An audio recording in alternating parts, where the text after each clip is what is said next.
This is the Power of OZmosis podcast, powered by the Vidwheel Creator Network.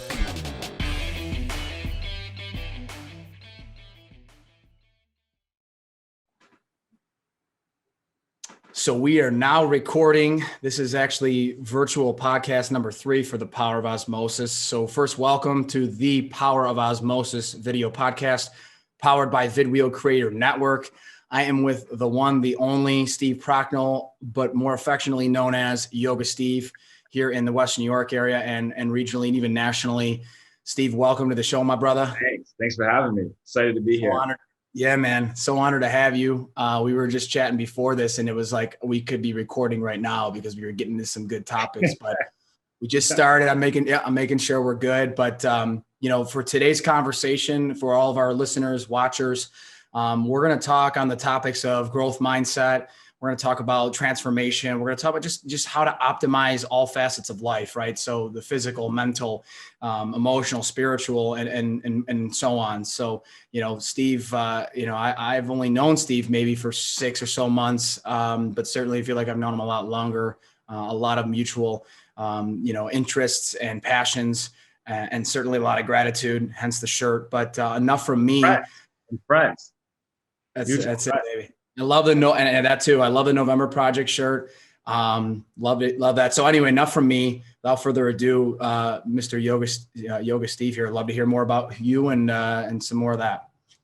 Yeah. Well, thanks for having me. So where do you want me to get started? You want me to get a little bit of background? Just a high level kind of maybe on what you're doing right now through obviously still we're in a pandemic, your passions, your interests, your pursuits. And then, we can start to unpack, how both of us kind of got to where we are today. Cause I know your story is pretty incredible from what I remember back in the summer when we were having coffees. So maybe some of them just the last 12 months, I guess is probably an easier way to do it. 12 months, I live in a 1-bedroom apartment downtown Buffalo. So I try to get outside as much as I can because I'm working predominantly from home. I'm not teaching anything in studios or in physical spaces. So for me, I joke around, I walk a lot. And I use my weight vest, which adds a little bit more to it, but I walk a ton in the city. I've been getting out and running. I have a lot of home stuff now where I do a lot of things from my home when it comes to movement.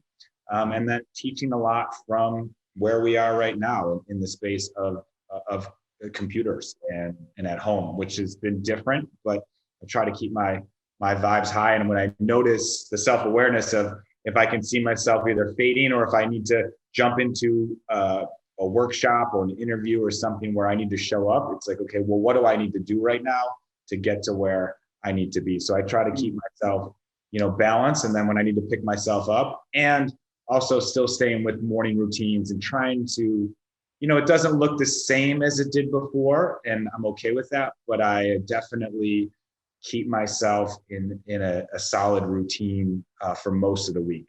I give myself some slack for sure, but keeping myself, getting up early and having my morning habits. Well, I've certainly stolen. I love that. I've certainly stolen that, or whatever. Paraphrase the win the morning, win the day. And I know it's been said in other ways, but I know if I'm remembering correctly, Steve, that's something that you definitely put out on your platforms, and that resonates deeply with me because someone who maybe a couple of years ago wasn't a big morning person, just even the last couple of months, like my love and passion for the morning has intensified. And sincerely seeing your post really helps with that because, it's so true, right? You win the morning, you get the hard things out of the way.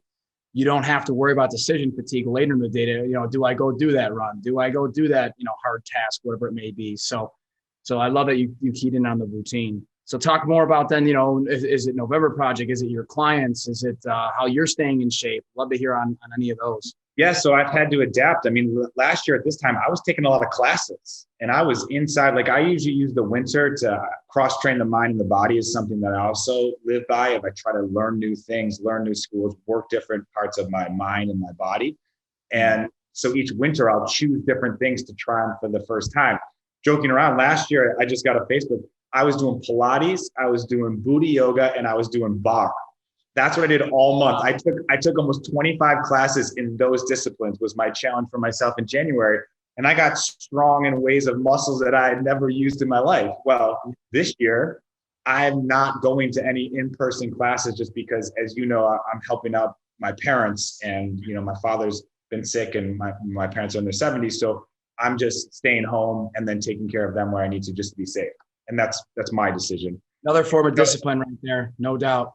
Yeah. So thank you. And so now I'm just I'm doing some stuff on virtual. Like I take like the class, and it's like a mesh between like dancing and calisthenics and stuff. And so I try to laugh at myself now. Like I've taken my fitness real serious before, and I still do, but I try to do things where I can laugh at myself. If it's like a dance move or something, and I get the coordination wrong, because a lot of the things that we both do is very mechanical, right? Yeah. And so when you add in these different moves, I can laugh at myself trying, but then I'm using my mind in a different way. So like neurons that fire together, wire together. How can I rewire how to use my body in a different way? And then also I have to pay attention. If it's something that I can totally just drift off. Exactly. Sorry to interrupt you. Yeah. Yeah. So I've been doing, finding ways to do different things in that nature, walking different places, running different places, biking different places, and then taking some stuff at home so I can still keep my mind and my body sharp. And I'm always somebody, especially in the winter, I want to hit the spring running. So this is where I feel like this is the winter work. It's almost like Rocky and Russia style thing. Yes. Get that back end work in, so then I can just celebrate like a spring chicken, and then just right out the gate that I can really enjoy spring and summer. So I love the winter to being able to do all that deep work, because I only want to be outside doing everything that I want. And if someone's like, let's go kayaking, let's go rock climbing, let's go do this, that's my fitness. And I'll do all the back end work. So make sure I try to stay injury free for them. And the theme to bring in, I love that, dude. And the theme to bring in on that is be strong to be useful. Again, I didn't intend on having all these regurgitations of your catchy, affirmations, phrases. Something I've also seen you put out on your platforms, and it couldn't be truer. I've got just a small tangent to go off of on a use case. A little over a year ago in the fall, right? My story's been at least I'd like to think it's been well documented about kind of the transformation I've went through. And really middle of 2019 into end of 2019, I was a mess. And a lot of it was alcohol, it was inactivity, it was poor nutrition, et cetera. And so I can remember back, dude, how's this for dichotomy? I know you'll love this. And this is something I know I haven't even told you. So it's fresh stuff for our chat here on the podcast. But I remember back to fall 2019, where, living in a home here in North Buffalo, Tonawanda area, tons of leaves, tons of trees. 2019, you had to put a gun to my head almost to go rake that stuff. It felt that way. And then I sincerely can remember, dude, it's embarrassing to recount now, but with my significant other out there raking and having it be like, this is the worst thing ever. And poor gal, she had to endure that. And so then fast forward right after going through this transformation, whatever, and to fall 2020, and, it was a workout. like you mentioned, I put my weight vest on. I'm out there doing push-ups. I'm doing pull-ups off the tree. I'm logging it as a workout on my smartwatch. And so again, just to go off of that, be strong to be useful, something that you say, I love that. I even took a screenshot. I have it on my phone. So, full stalker mode over here, but I love that.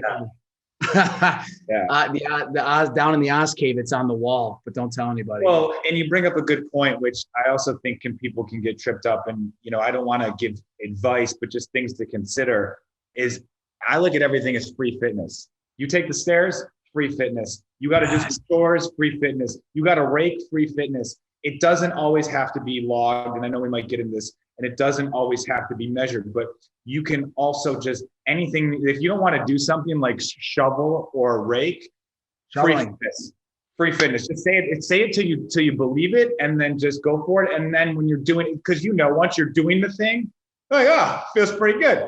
And then you can just say with a smile, just like free fitness. Free fitness. Dude, that's my biggest takeaway, and I'm sure there's many more to come. But free fitness is the new thing. Let's go. Yeah. Wow. I told myself I was going to be pretty chill because, you've got your mindfulness and meditation, but I've already ruined it like 5 minutes in because you got this juicy stuff going. But free fitness is, and you mentioned shoveling, same thing. I'm logging workouts. I literally am outside there. I'm shoveling other people's driveways and sidewalks because of that. Now I'm really going to literally think about carrying your groceries, right? Someone could be like carrying your groceries. Oh, this like sucks. But if you're just carrying your groceries, you just say to myself, you know what? Free fitness. whatever, you don't get the good parking spot. You got to park farther away, free fitness. I'm telling you, you just start to say that, it will change the way that you look at things, because we all need a little bit of movement. And if you can switch the mindset into free fitness for everything, log it in that way. Dude, thank you. That is fantastic. I can't take full credit. That's a theme of November Project, but it's a theme that I've taken from November Project into everyday life of my own. Perfect segue then. So why don't you talk about the genesis of November Project, how you brought it to Buffalo, and then where you're at, how it's evolved between when you brought it here to now. Yeah. So the quick elevator pitch is November Project is a free fitness movement in 52 cities, started in Boston for 2 rowers. If you've played college athletics, when it ends, it's a sharp end, and they wanted to still work out together. And so they met every day at the Harvard Stadium, and they finally put out a tweet because it started in November. And there was a spreadsheet that said, let's work out for a month together, and we'll call it the November Project. And they logged it each day. They tweeted out, one person showed up, and then it all of a sudden started into 100 and 200. And then somebody moved to a different city, and they say, can we start one there? And so it happened. It started to go into different cities.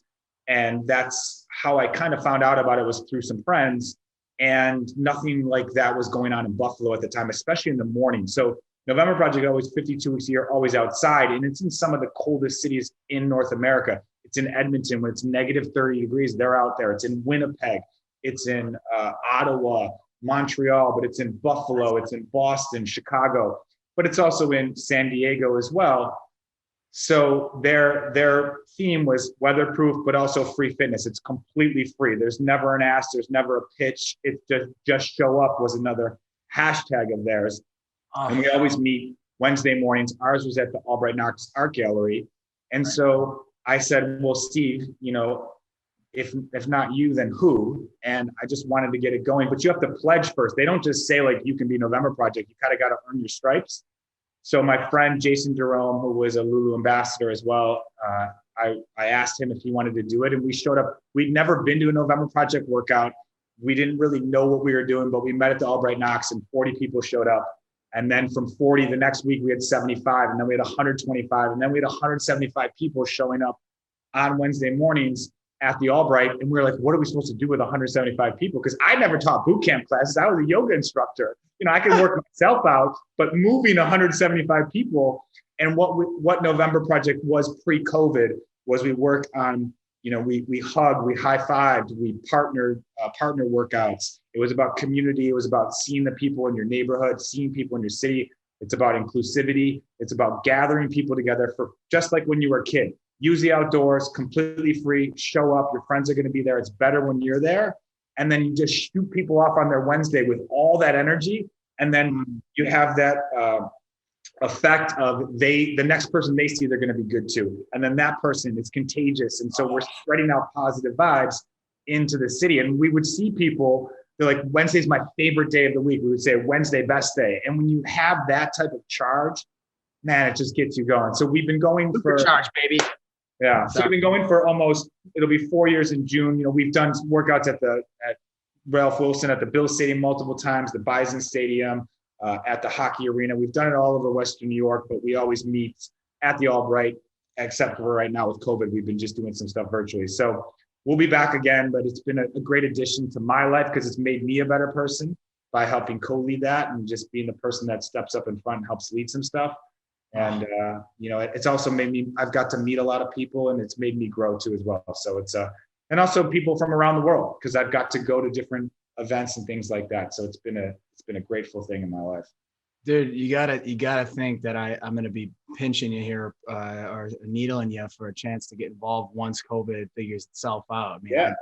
I'd love to just come be a volunteer and just be a part of it and spread that energy, man. Just come check it. And we always end with the shout song too. And so we've always, we end with hype. So we start with hype with the bounce and, getting people together like in sports.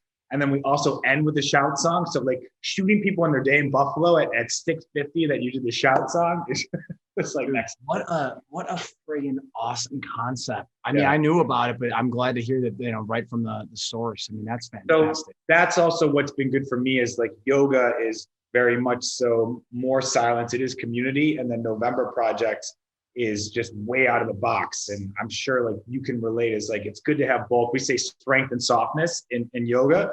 And I like having that blend, like, because it can't always be strength and it can't always be over the top enthusiasm. And then for myself, I don't always want it to just be soft, but I still have that side, the extrovert and the introvert.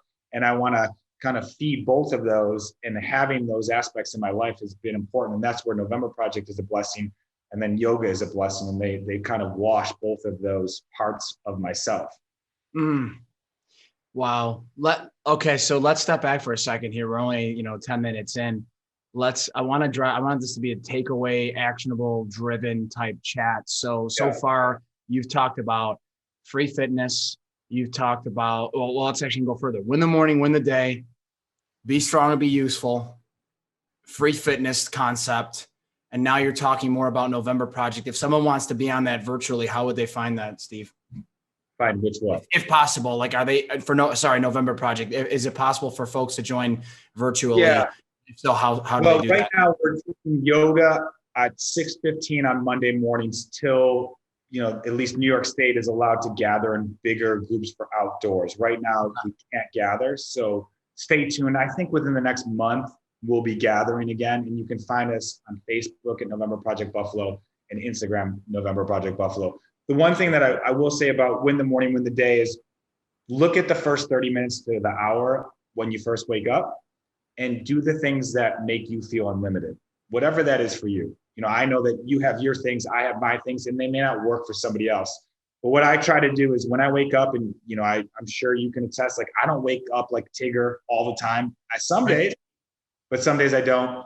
Do the things that make you feel unlimited. So when you need to do the rest of your day, you're ready to go. And then be strong to be useful. The reason, the why for that is you never know when you're really going to have to show up. And we won't have to go too far, but like for my family, I didn't know when they were going to need me to show up, but thank God I was strong physically and mentally to show up for them. And that's another reason why I do those things. So they're not just for athletic endeavors, they're for life things for yourself. Because when that moment happens, all the work that I did or all the work that one would do, it all makes sense when you really have to show up. And that's another reason to do the things that we do, not just for, the medal. I don't know if you can see it, but there's good. Hold on, wrong way. But dude, I'm over speaking here and there. I'm sorry. So I'm trying to continue the juiciness. Goosebump. I mean, I still got a goosebump. It's hard to see with the ring light. Thanks a lot, ring light.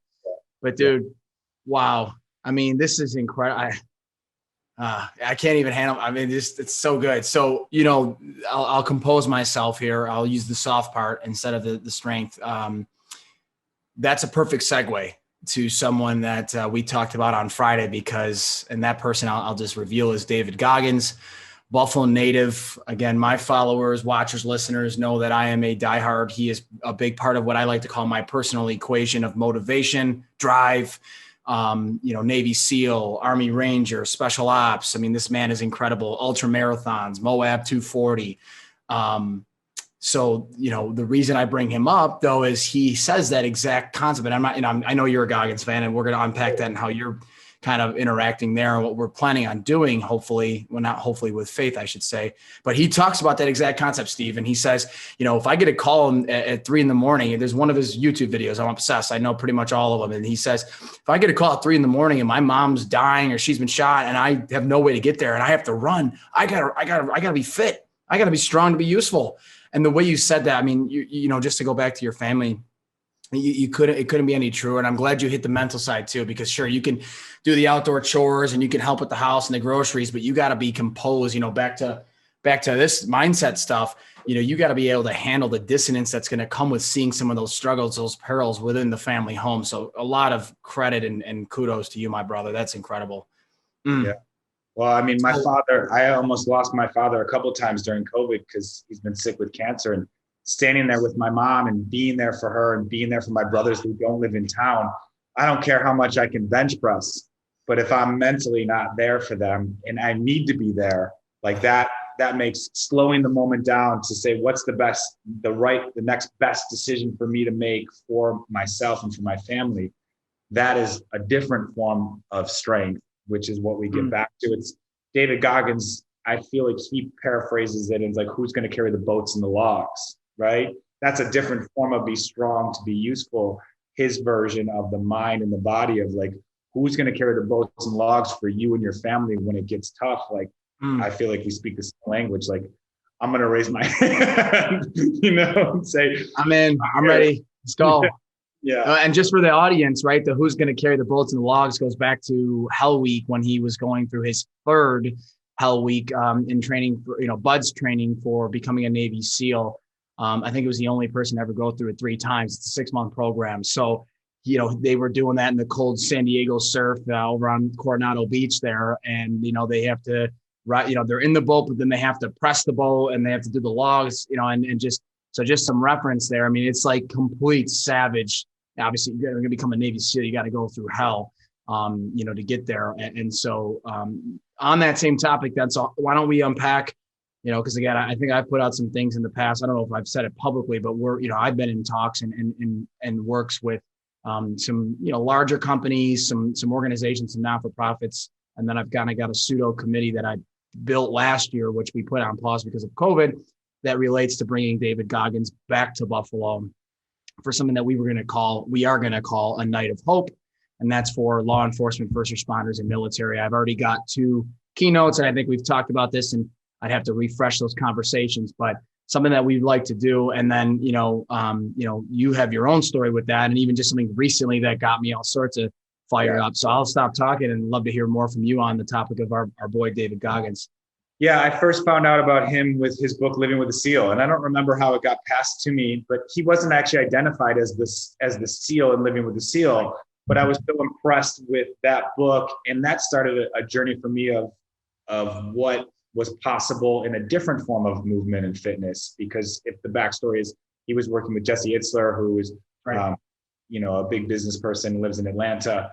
And he moved in with him for 30 days and trained him. And he had all sorts of stuff. And, at the end of the book, it's not really a spoiler. So if you don't want to listen to this part, Jesse was stronger at the end than he was when he started, but he had to go through all of these things. And it reminded me of preseason and playing sports in college of you go through these grueling things for weeks.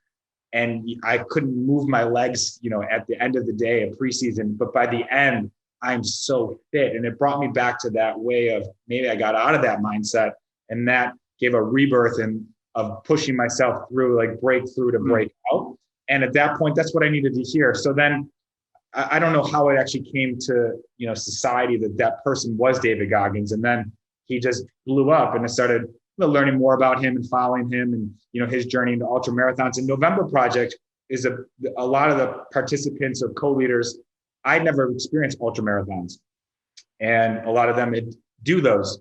So that's helped push me in that direction of like, okay, well, I've done a marathon before and I've done a triathlon before, but these people are doing 50Ks, 50 milers, 24-hour races. I didn't even think that was possible, or pull-up records, or, what is the definition of, is it 1 workout, 2 workouts, movement? Like just looking at what it means to do any of those things, and also what society thinks they are, and then what speaks to me.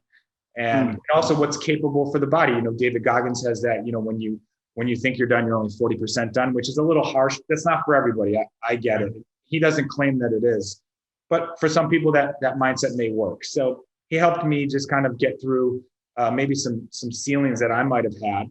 And then to fast forward is finding out he's from Buffalo, finding out, his backstory, saying, we need to get him here. So I had reached out to, his website and got some good traction with that. And, that's how we connected. And then COVID hit and things. So things have been on pause. And so we're kind of coming together to hope that, we can eventually bring our powers to be to have him come back here and, get back to the city. We will. We 100% will. I mean, like before we started recording, the law of attraction, man, it's a real thing. And I wish we were recording, because that was a cool story, bringing in U2, one of our mutually favorite bands. But, just to go back to Goggins, yeah, I mean, I love that you continue, and it's so evident that you are a yoga instructor, mindfulness meditation, because you're so mindful with the words you choose and how you kind of project that here on this podcast and just in general. So kudos again. But, it isn't for everybody. And that's so true. But what you can do, here, how about this? Bring in Bruce Lee in. Take what's useful, discard what's not, and then you uniquely make it your own. And so in this way, yeah, sure, the 40% thing may be too excessive, might be too intense, but there are so many other things that you can take, or even if the 40% thing is a little, then tweak it to your own to help you, like you said, break through those ceilings. So again, love that, man. I mean, I could do this all day long. This is fantastic. Did you want to talk about the more recent Goggins interaction, or is that something you want to keep to the side because Let's it's leave not that going off to happen? right now because we can maybe update that, when that comes through, because I just want to respect privacy of that. Understood. That Yeah. makes sense. Yeah. No, I apologize for even bringing that up. I'm on Oh, the Goggins topic and I get excited. The one thing too that we talked about, so we reconnected on that last remark back on Friday. I get the video message from you. I love that form of communication, and got great. me all sorts of. Yeah, it is. We should It's more pause there intimate. for a second. We should pause there for a second. Sure. Look, a great way to communicate with people is take out your phone and send them 30 seconds. I know you're good at this. It's a practice. Not 30 seconds, more like 300.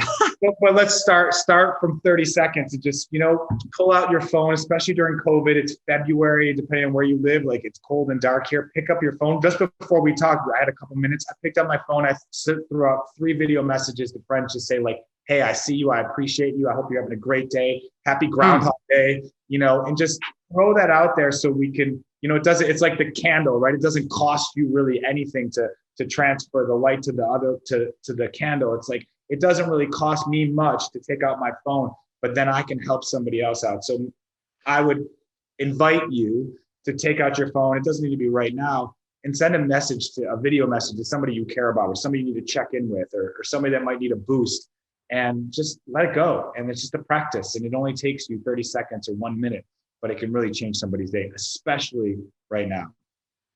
Steve, that's so powerful. And it's like we're kindred spirits, to parallel to that, not to overdo it, but parallel it. I had something come up a couple months ago where I was going through call logs and I hadn't gotten back into some people. And so, similar to what you said, it was January maybe or December, cold, dark, COVID, a lot of stressors, a lot of things taxing us physically, mentally, financially, emotionally, everything. Right. And so I went out and I think I left like 5 or 6 voicemails. It's not as personal, which is why I love your method even more.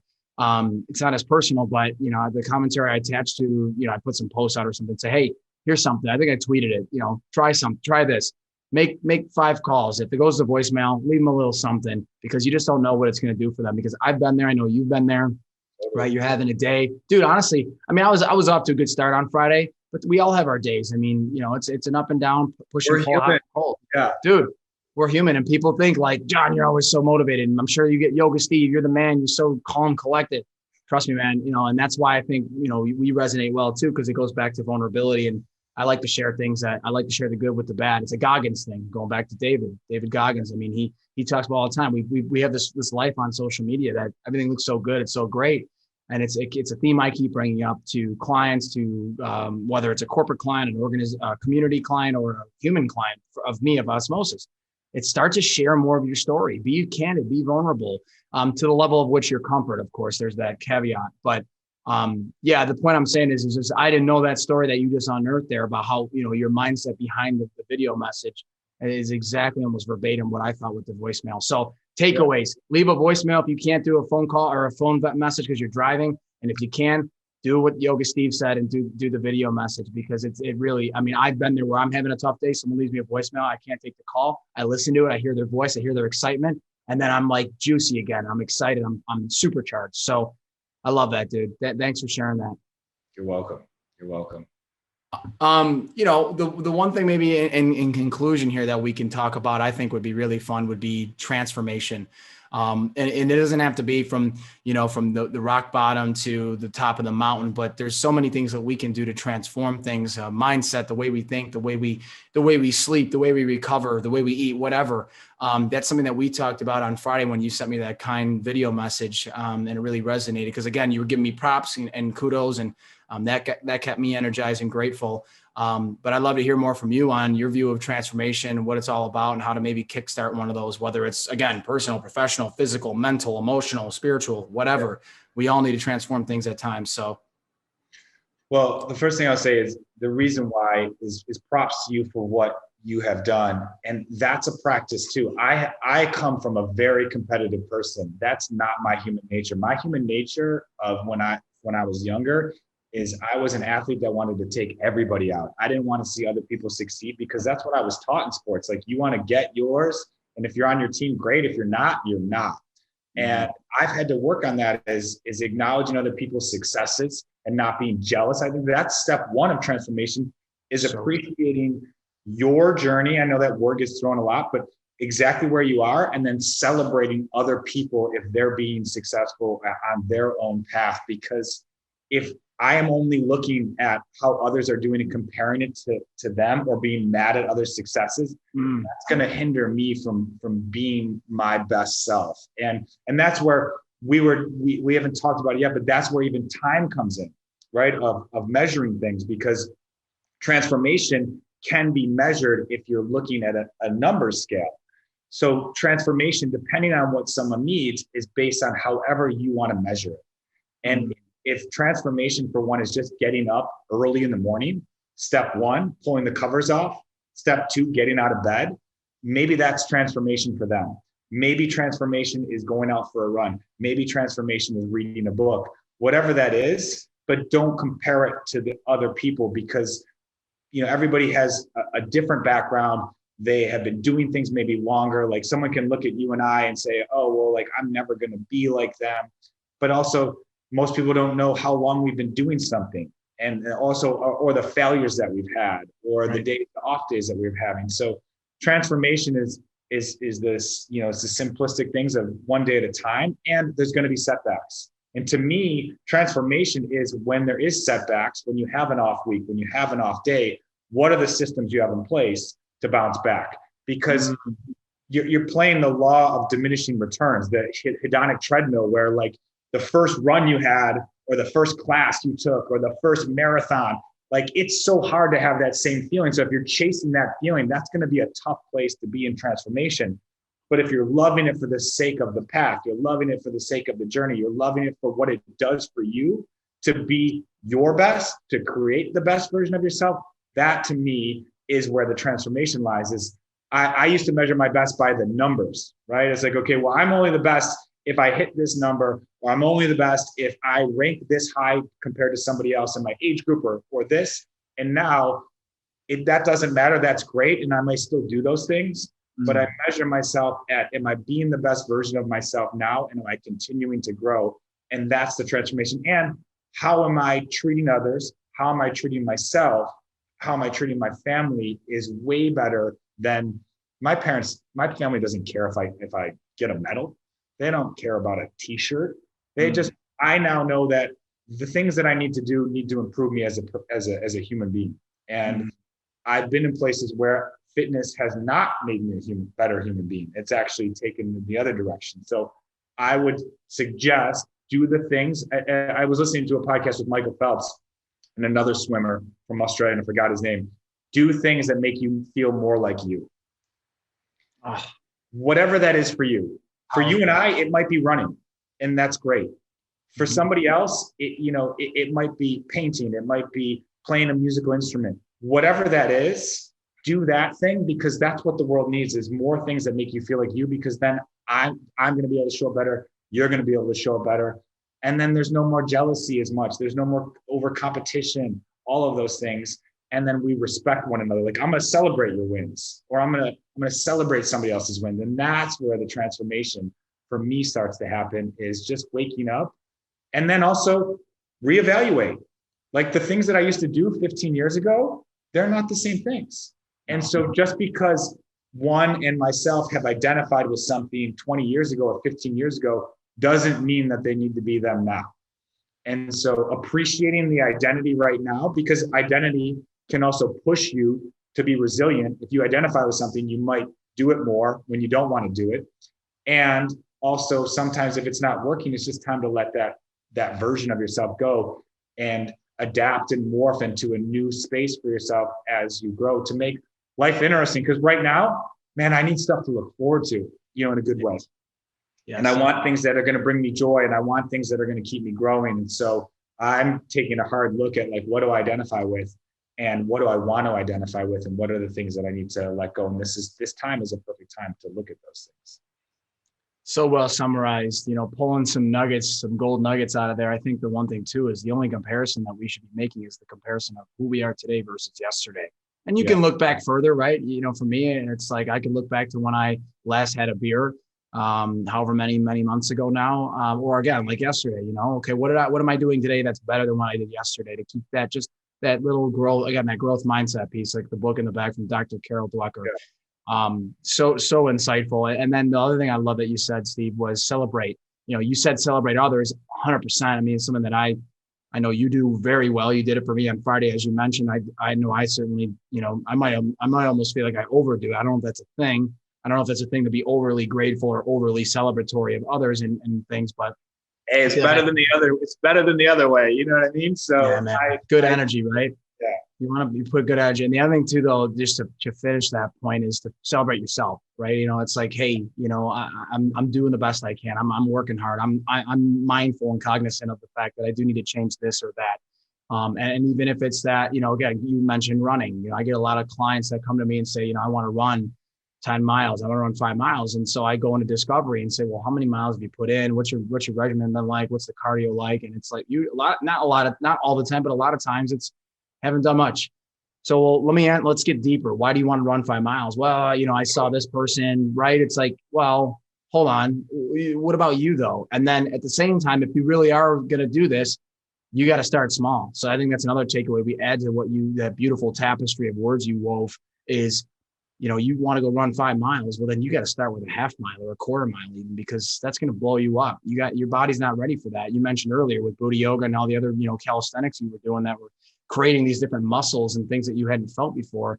It's the same thing with running, just to focus in on running because it's such a passion of mine. And I know you're a big runner yourself. So, and it's outdoors. It's pretty minimal, and it's very therapeutic once you start to get into a groove. So once the weather starts to break, I feel like we're going to start seeing more and more runners out there because, again, you throw on your shoes. There's more that goes into it. I'm simplifying it. As you know, there's a lot more that goes into it once you start to get serious about it, if you do.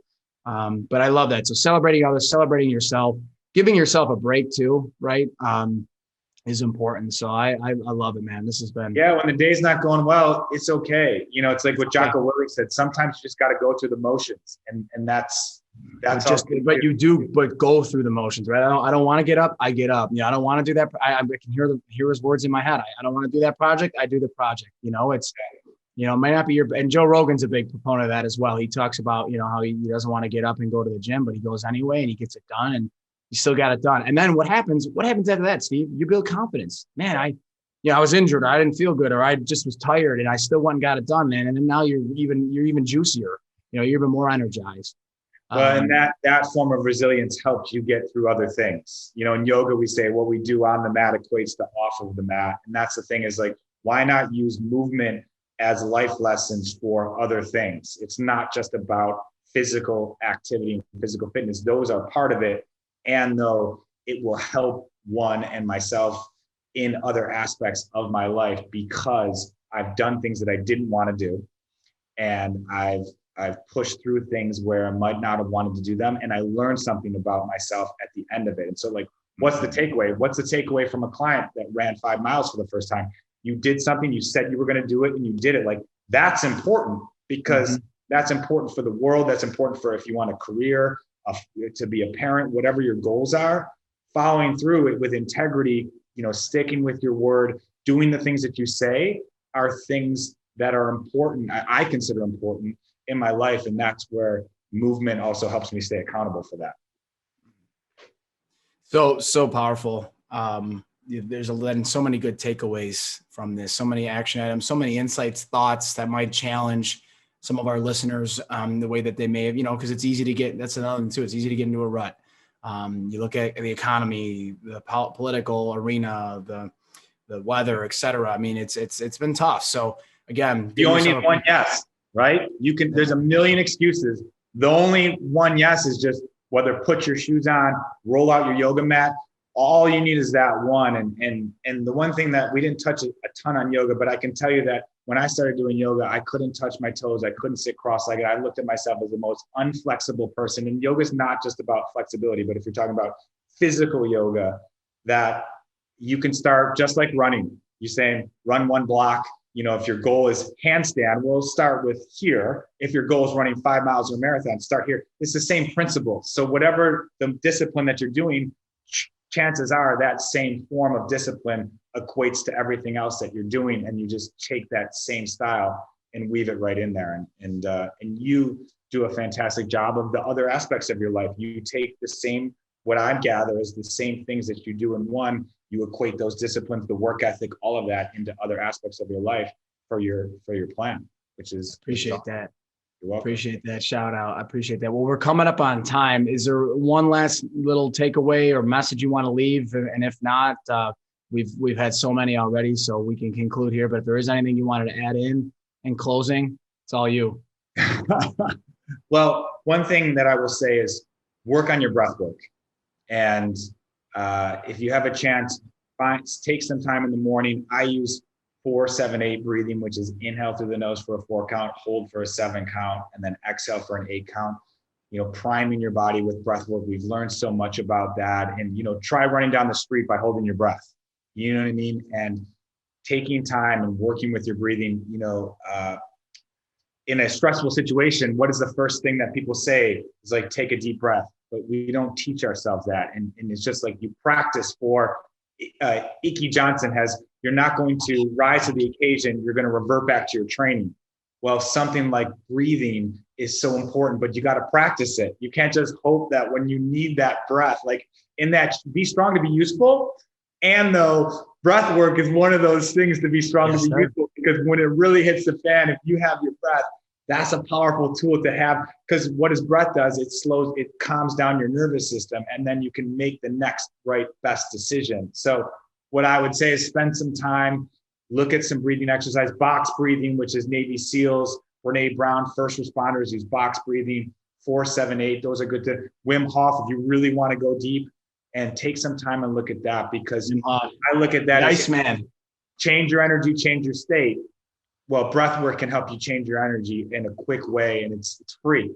You don't need to pay anybody to do it. It's up to you, and you can change yourself with that. So, man, if we had another couple hours, we could go further. All I would say to add to that is drink more water. Breathe more and drink more water. Yeah. Same deal. Our body's 70+%. It's so simple. And the countless people I talk to, friends, family, clients, whatever, you not get enough. Now, I know I'm doing polar, but it's still a form of water, but I'm a big H2O guy. And this is good because I don't drink alcohol. And so I love, not that I'd be drinking at 10 a.m., not to date this, but breathing in water, 2 big things that are simple.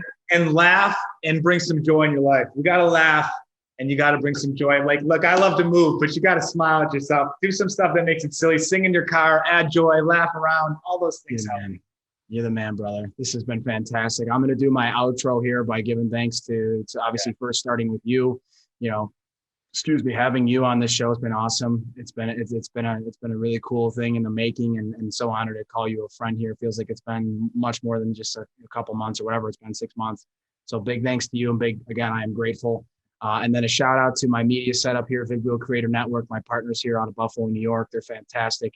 All my equipment, all my production editing that goes through them, and they're just the best here in Buffalo. So any questions on that, please hit me up. But again, Steve, my brother, this has been fantastic. This will be, yeah, man, pod 1.0. And then I'd love to get more involved with, November project. We'll keep the Goggins thing rolling. And obviously when things make more sense and safety is achievable or further along. Yeah, look out. When things start to open up, we'll be doing things. Thanks everybody for listening and being here. I much appreciate it. The first of many. You're the best, brother. I'm going to hit the old end button here. And thanks again for being on the show. Yeah, thank you.